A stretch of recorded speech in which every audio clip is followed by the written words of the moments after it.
Everyone keeps telling you you're lazy. Maybe you even tell yourself that. But what if I told you you're not lazy? You're just uninspired. And yeah, that hits a little too close, right? Think about it. You can scroll on your phone for 2 hours straight without blinking, binge an entire season of a show in one night, or suddenly become extremely productive when it comes to avoiding something important, like cleaning your room instead of doing actual work. But when it's time to chase your goals, your energy magically disappears. That's not laziness. That's boredom in disguise. Laziness is when you don't want to do anything at all. But most people who call themselves lazy actually want to do something meaningful.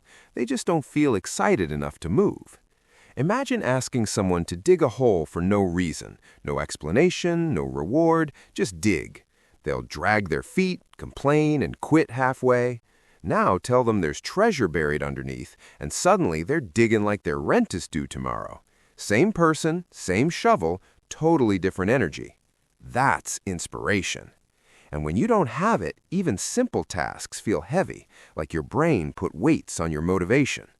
We live in a world where everything is loud, fast, and instantly rewarding, so slow goals, like learning a skill, building a business, or improving your life, feel boring by comparison. Your brain is like, why would I work on this when I can get dopamine for free by watching cat videos? And honestly, that's a fair question. The problem isn't that you're weak or lazy, it's that your brain is overstimulated and under-inspired.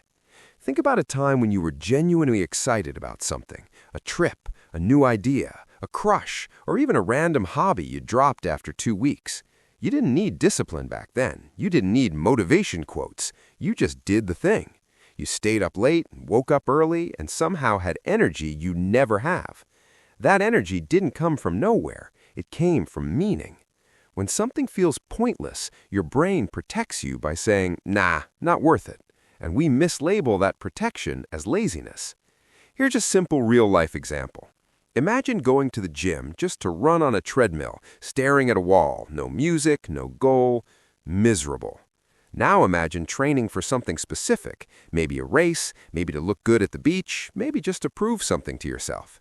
Same gym, same treadmill, but suddenly it feels different. Purpose changes effort.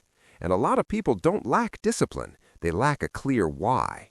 They're trying to force themselves to care. And caring doesn't work that way.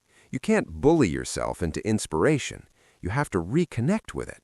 And no, that doesn't mean quitting everything and finding your passion overnight like the internet pretends. Inspiration usually shows up after action, not before. You don't wait to feel motivated to start. You start small enough that your brain doesn't freak out. One tiny step, 5 minutes, 1 page, 1 idea written badly. Momentum creates inspiration the same way pushing a swing gets it moving. But here's the key part most people miss. If something drains you every single time you touch it, maybe it's not your thing. Or maybe you're doing it in a way that kills your curiosity. Not everything hard is wrong, but not everything boring is worth forcing either.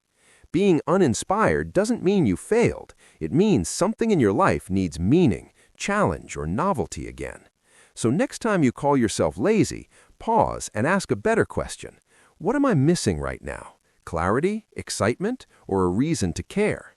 Because lazy people don't feel guilty about doing nothing. Uninspired people do. And if you're watching this feeling that quiet frustration of wanting more but not moving, trust me, that's not laziness. That's potential waiting for a spark.